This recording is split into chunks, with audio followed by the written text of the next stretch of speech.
अपने पड़ोसी को बोलो ध्यान से सुन। हालेलुया। एक बच्चा जब छोटा होता है, 2 साल का, 3 साल का, 1 साल का, और जब वो अपनी मां के पास आता है और इशारों इशारों में बात करता है, रोता है किसी चीज को लेके, यहाँ करता है, उसकी मां को झट मालूम होता है कि इसको ये चीज चाहिए। वो बोल के नहीं बोल सकता उसे भूख लगी है, लेकिन उसकी मां जब वो रोता है या कुछ करता है, एक्शन करता है, तो उसकी मां को मालूम होता है इसे भूख लगी है। तो उसकी मां समझ जाती है। वो बोल के नहीं बताता, रो के बताता है, बैठ जाओ अभी, वचन के बाद। तो उसकी मां समझ जाती है इसको क्या चाहिए। लेकिन जब वो बच्चा 18 साल का हो जाए, 15 साल का हो जाए और बड़ा हो जाए, आप इमेजिन करो वही इशारे जो वो छोटे होते करता था, अपनी मां से फिर जाके ऐसे ही करे, आपको कैसा लगेगा? अपने बाप को वही इशारे जाके करे, रोए, कैसा लगेगा आपको? अच्छा लगेगा मां को? बोलो माओ, चंगा लगेगा? न्याणा हले भी 18 साल का यही करे, रोवे अगे आके दसे ना कि रोटी चाहिए, कि बनैन चाहिए, कि पेंट चाहिए, कि की चाहिए, पैसे चाहिए। हाँ, चंगा लगेगा? एक समय होता है आप प्रभु के सामने एक छोटे बच्चे की तरह होते हैं। आप रोते हैं, आपको अच्छी तरह से प्रार्थना करनी भी नहीं आती, तो भी आपकी वो प्रेयर सुन लेता है, आपको हील कर देता है, आपको चंगाई दे देता है, अभी आपको प्रार्थना करनी इतनी नहीं आती, अभी आप आत्मा में यही कर रहे हो, प्रभु तू मेरी सुनता क्यों नहीं, प्रभु तू मैनू चंगा क्यों नहीं करता, प्रभु जी मैनू छू लो, प्रभु मैनू चंगा कर दो, बच्चे वाली प्रार्थना। लेकिन जब आप बड़े हो जाते हैं, आप 3 साल से बड़े हो जाते हैं, आत्मिक 3 साल से, आपको बपतिस्मा लिए 2-3 साल 4 साल हो जाते हैं, आप मसीह में बढ़ने लगते हैं, आपको चर्च जाते हुए 4-5-6-7 साल हो चुके हैं। अब अगर आप फिर से वो यही करोगे, परमेश्वर आपकी प्रार्थना को नहीं सुनेगा, बल्कि वो आप पर गुस्सा करेगा। क्योंकि जब 3 साल का बच्चा मां के सामने रो के यही करके मांगेगा, वो उसे प्यार से खिलाएगी, वो खुश होकर खिलाएगी, वो अच्छी तरह खिलाएगी। लेकिन जब 18 साल का, 15 साल का ऐसी हरकतें करेगा, तो वो गुस्सा करेगी, वो गुस्सा करेगी, क्योंकि वो मां अब मैच्योरिटी को, बड़प्पन को एक्सपेक्ट करती है कि अब ये बच्चा बड़ों की तरह बात करे, अब ये बड़ों की तरह मांगे, अब ये सियाना हो जाए, अब ये बचपने की बातें छोड़ दे। आप प्रार्थना करते, प्रभु जी मुझे चंगा करो, प्रभु जी मुझे छू लो, प्रभु जी आप ऐसा कर दो, वैसा कर दो, आप ऐसा क्यों नहीं करते? आपकी पहले कुछ दिनों की प्रार्थना, पहले कुछ महीनों की प्रार्थना वो सुन ली जाती थी, और आपकी सुन ली जाती थी, आपको लगता है कि मैंने प्रार्थना की और मैं हील हो गया। लेकिन आपको यह नहीं पता, अब वो तो बचपना था आपका, आप छोटे बच्चे थे आत्मा में, और परमेश्वर आपकी ऐसी प्रार्थनाओं को भी सुन लेता था। लेकिन जब आप बड़े हो जाते हैं, जब आपकी उम्र आत्मा में बड़ी हो जाती है, आपको मसीह में आए 4 साल, 3 साल, 5 साल, 10 साल हो जाते हैं, अगर फिर से आप वही प्रार्थनाएं करेंगे, तो वो प्रार्थनाएं जो पहले रिजल्ट लेके आती थी, अब वो रिजल्ट नहीं लेके आएंगी। और लोग कई बार क्वेश्चन करते हैं कि मैं जब पहले प्रार्थना मसीह में, जब मैं नया नया आया था ना, मैं प्रार्थना करता था ना, मेरी प्रार्थना सुनी जाती थी, मैं हील होता था। लेकिन अब मुझे ऐसा लगता है कि परमेश्वर मेरी प्रार्थना को सुनता नहीं, शायद वो नए नए लोगों को हील करता है। ऐसा नहीं है, क्योंकि तब आप जब नए होते हैं, आप बच्चे होते हैं आत्मा में, वो आपके करलाने को, चिल्लाने को, यही यूं को भी सुन लेता है, क्योंकि वो आपसे प्यार करता है और आपको सारी चीजें दे देता है। लेकिन जब आप आत्मा में बड़े हो जाते हैं, अब वो ये चाहता है कि आपको मांगना आना चाहिए। अगर आपको भूख लगी है तो रोने से नहीं, आपको मांगना पड़ेगा, मां मुझे खाना दो। अगर आपको कपड़े चाहिए, आपको मांगना पड़ेगा, मुझे कपड़े चाहिए। अगर आपको बाहर जाना है, आपको किराया चाहिए, आपको पैसे चाहिए, आपको मांगना पड़ेगा। ट्यूशन फीस चाहिए, मांगना पड़ेगा। साइकिल चाहिए, मांगना पड़ेगा। आप बच्चे की तरह सिर्फ रोते थे, मां आपका डायपर चेंज कर देती थी। आप रोते थे, आपको खाना देती थी। आप रोते थे, आपको सुला देती थी। वो सब कुछ जानती थी। लेकिन अब आपको ऐसे नहीं चलेगा। आपको जो कुछ चाहिए, आपको वही चीज स्पेसिफिकली, वो चीज आपको उन्हीं शब्दों में प्रभु से मांगनी पड़ेगी। और उसके लिए आपको बाइबल पढ़नी पड़ेगी और यह देखना पड़ेगा कि जो चीज मुझे चाहिए वो बाइबल में एग्जैक्टली कहां लिखी है। क्योंकि अगर मैं ऐसा नहीं करूंगा तो अब यही रोने से, चिल्लाने से, करलाने से परमेश्वर मेरी प्रार्थना को नहीं सुनेगा। चले जा रहे नाव में और यीशु मसीह पीछे सो रहे हैं और तूफान आ गया नाव में। तूफान आ गया, सब नाव जब डूबने लगी, पानी भरने लगा। जब तूफान एक्सट्रीम चला गया तो चेले आके परमेश्वर को उठा के कहते हैं, प्रभु तेनू चिंता नहीं साडी, तेनू चिंता नहीं सी, तू सो रहे हैं परमेश्वर, तेनू चिंता नहीं सी, मर रहे हैं। परमेश्वर उठे और आप जानते हैं प्रभु को तो खुश होना चाहिए था कि संकट के दिन तू मुझे पुकार और मैं तुझे उत्तर दूंगा। प्रभु को तो खुश होना चाहिए कि हां मेरे बच्चों आओ मेरे पास, मैं यही चाहता था कि तुम मेरे पास आओ। लेकिन बाइबल कहती परमेश्वर उनसे नाराज हुए, यीशु मसीह उनसे नाराज हुए और प्रभु ने कहा, हे अल्प विश्वासियों, हे थोड़े विश्वासियों, तुम्हारा विश्वास कहां है। आप सोच सकते हैं कि उन्होंने तो प्रभु को पुकारा है, कोई शारीरिक मदद के लिए नहीं पुकारा। उन्होंने प्रभु को गाली नहीं निकाली, प्रभु को उठाना भूल नहीं गए, पुकारना नहीं भूले, लेकिन फिर भी परमेश्वर उनसे नाराज हुआ। और बाइबल कहती परमेश्वर उठे और कहा उस पानी को शांत रह और थम जा। लिखा आंधी थम गई और पानी शांत हो गया। यानी परमेश्वर ये चाहते थे कि अब चेले जो बड़े हो गए हैं, आत्मा में बड़े हो गए हैं, मैच्योर हो गए हैं, वो खुद उस पानी को डांटें और खुद उस हवा को डांटें और उन्हें शांत और थम जाने के लिए बोलें। और प्रभु यीशु मसीह एक जगह जा रहे थे तो वचन कहता है, क्योंकि आज मैं आपको वचन जो दे रहा हूं थर्सडे का सेकंड पार्ट है, तो थर्सडे का कुछ हिस्सा मैं आज आपको दूंगा, बाकी आपको थर्सडे की मीटिंग में से सुनना पड़ेगा और उसके बाद मैं सेकंड पार्ट में चलूंगा। यीशु मसीह जा रहे हैं, बाइबल कहती है, और रास्ते में यीशु मसीह को भूख लगी और पेड़ के पास वो गए और जब पेड़ में फल नहीं तो परमेश्वर ने कहा आज से तेरा फल कोई ना खाए। और यीशु मसीह चले गए। जब वापसी आ रहे थे सभी चेले और प्रभु यीशु मसीह के साथ, तो चेलों ने कहा प्रभु देख, अभी 24 घंटे भी नहीं हुए, जिस पेड़ को तूने श्राप दिया था जड़ तक सूख गया है। पत्ते नहीं सूखे, जड़ तक पूरा पेड़।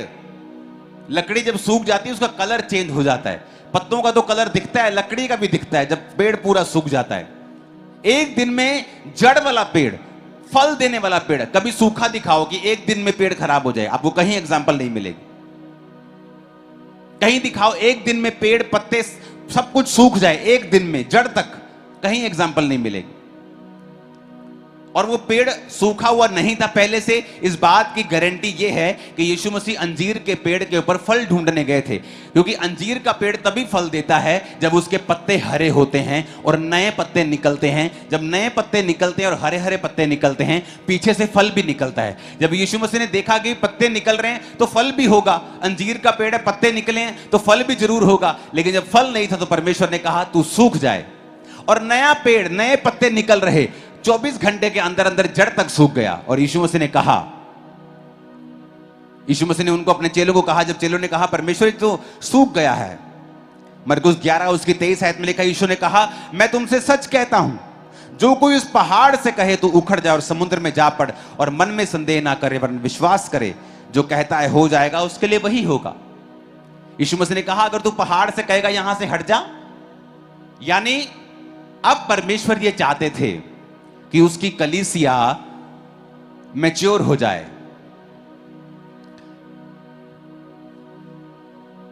यीशु मसीह ने कहा मुझसे बात मत करो, मेरे सामने कंप्लेंट मत करो, सीधा अपनी मुसीबत से जाके बात करो। हे आंधी थम जा, ए समुद्र शांत हो जा। तुम मुझसे कंप्लेंट कर रहे हो अपनी बीमारी के बारे में। क्या तुम नहीं जानते कि मेरे कोड़े खाने से तुम चंगे हो चुके हो?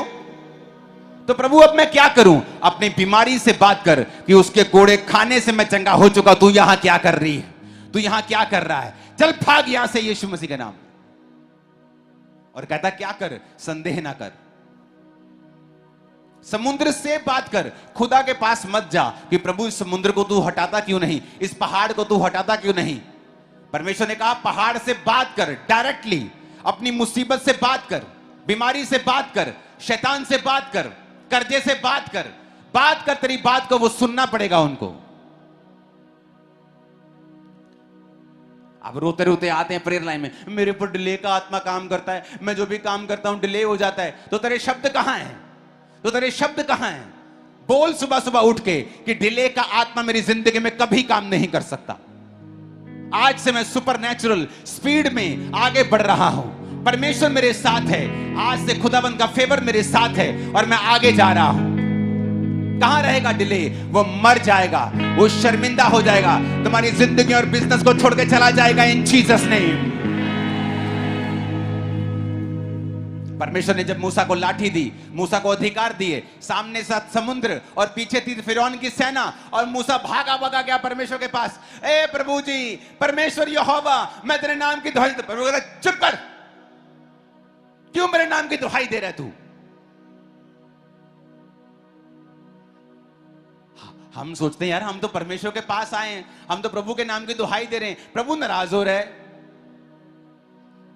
यहोवा पिता ने कहा क्यों मेरे नाम की दुहाई दे रहा है? तेरे पास जो छड़ी है उसे समुद्र के सामने लेके जा और उसे दो भाग कर दे। तेरे पास अधिकार है, क्यों तू उनका इस्तेमाल नहीं कर रहा है?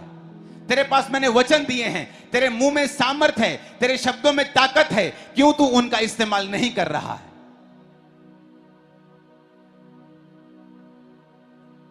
मुझे पापा से मिलना, मेरे घर में डेथ्स हो रही है वीक के बाद। तो तुम्हारे शब्द कहां हैं? तुम्हारे शब्द कहां हैं? जो फैमिली बची है उनको बिठाओ, बैठो एक जगह गोल घेरे में बैठ, अपने हाथ पकड़ के बैठ जाओ जरा और वचन डिक्लेयर करो, मैं ना मरूंगा वरन जीवित रहूंगा और परमेश्वर के कामों का वर्णन करता रहूंगा। मैं ना मरूंगा वरन जीवित रहूंगा और परमेश्वर के कामों का वर्णन करता रहूंगा। मैं ना मरूंगा वरन जीवित रहूंगा, परमेश्वर के कामों का वर्णन करता रहूंगा। बोलो बोलो, मैं ना मरूंगा वरन जीवित रहूंगा और परमेश्वर के कामों का वर्णन करता रहूंगा। अपने हाथों को उठा के बोलो, मैं ना मरूंगा वरन जीवित रहूंगा और परमेश्वर के कामों का वर्णन करता रहूंगा। मैं ना मरूंगा वरन जीवित रहूंगा और परमेश्वर के कामों का वर्णन करता रहूंगा। मैंने बोला मैं ना मरूंगी वरन जीवित रहूंगी, प्रभु के कामों का वर्णन करती रहूंगी।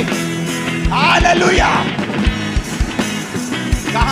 कहां जाएगा वो मौत का आत्मा? उसे जाना पड़ेगा। लेकिन तुम परमेश्वर के सामने रोते हो, प्रभु तुझे दिखता नहीं, मेरा चाचा मर गया, मेरा फलाना मर गया, मेरा ताया मर गया, वो मर गया, वो मर गया, अब मुझे भी वही बीमारी है। तो क्या इंतजार कर रहे हो कि अब तुम मरोगे? किस चीज का इंतजार कर रहे हो तुम लोग? मरने का? तुम मर जाओगे ऐसे ही जैसे वो मरे हैं अगर तुम अपने शब्दों का इस्तेमाल नहीं करोगे और तुम प्रभु को बोलते रहोगे और प्रभु तुम पे गुस्सा करेगा कि मैंने बाइबल में तुम्हें अधिकार दिए हैं, तुम्हें चलना सिखाया है, तुम्हें वचन पढ़ना सिखाया है कि वचन में लिखा है समुद्र पेड़ से बात कर, पहाड़ से बात कर। मेरे पास मत आ कि प्रभु इस पेड़ को बोलो उखड़ जाए यहां से, इस पहाड़ को बोलो उखड़ जाए यहां से। प्रभु कहता मुझसे मत कहो, मैंने तुम्हें अधिकार दिया, तुम डायरेक्ट बात करो उससे, मैं तुम्हारे साथ हूं। डिले से बात करो, बीमारी से बात करो, हड्डी से बात करो, बिजनेस से बात करो। दुकान पे जाते हो, अपने गल्ले को खोलो और बोलो आज से तू ब्लेस है और तेरे अंदर हमेशा ब्लेसिंग ही होगी, तू हमेशा ब्लेस ही रहेगा, ये दुकान ब्लेस। बोलो, देखो क्या होता है। हालेलुया। और जब तक तब तक बोलो जब तक रिजल्ट नजर ना आने लग जाए, क्योंकि परमेश्वर अब आप जब बड़े हो जाते हैं वो आपके यैया तैया यैया वाली प्रार्थना नहीं सुनता है, बल्कि वो गुस्सा करता है। नया नियम में यीशु मसीह ने गुस्सा किया, तुम्हारा विश्वास कहां था? उसने नहीं कहा ओ मेरे चेलो आओ और उन्हें जप्फी डाली और बगा, ओ मैं तुम्हारे संग हूं, मत डरो, देखो अब मैं क्या करता हूं। जीसस ने कभी ऐसा इमोशनल नहीं किया उनको, बल्कि डांटा, क्यों मुझे पुकार रहे हो, तुम्हारे अधिकार कहां है? क्या तुम नहीं जानते मैंने तुम्हें पावर दी है? जब दुष्ट आत्मा को निकालने के लिए परमेश्वर ने उनको भेजा था, क्या तुम नहीं जानते मैंने तुमको अधिकार दिए हैं? तुमने क्यों नहीं बोला आंधी को थम जा? तुमने क्यों नहीं बोला समुद्र को शांत रहे? तुमने खुद क्यों नहीं कहा? तुम मुझसे आके क्यों लड़ रहे हो? तुम मुझसे मेरा सिर क्यों खा रहे हो?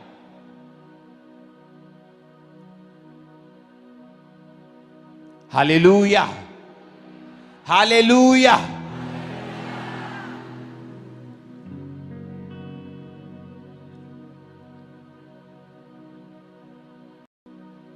अपने हाथों को उठा के बोलो हालेलुया।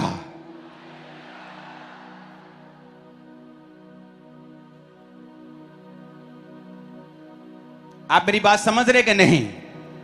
आप बात क्यों नहीं कर रहे हैं अपनी मुसीबत से?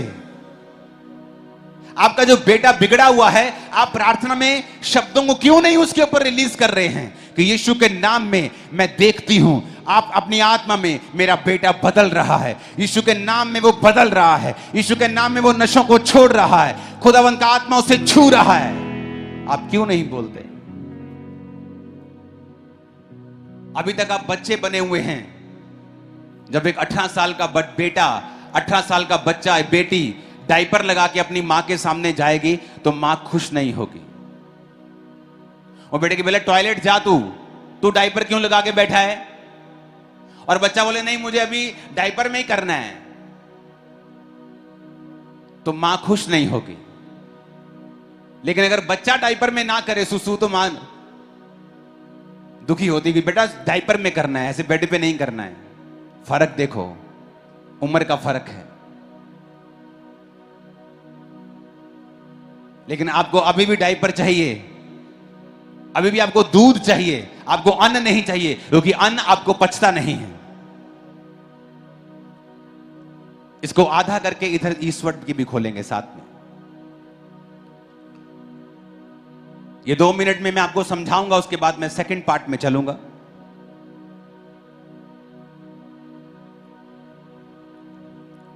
इसको करना सेट पूरा।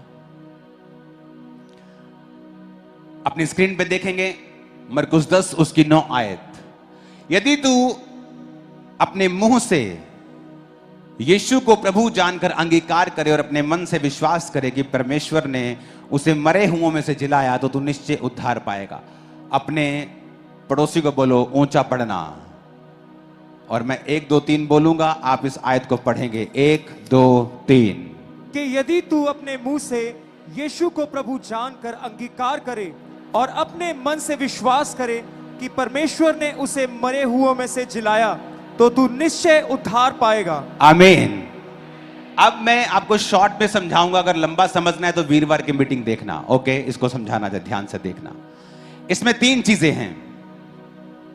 पहला, हम रिजल्ट देखेंगे, यू विल बी सेव्ड। 1 2, इसमें 3 चीजें हैं। पहला है यू विल बी सेव्ड। तीसरा, पहला है इफ यू एक्नॉलेज, ये है पहला।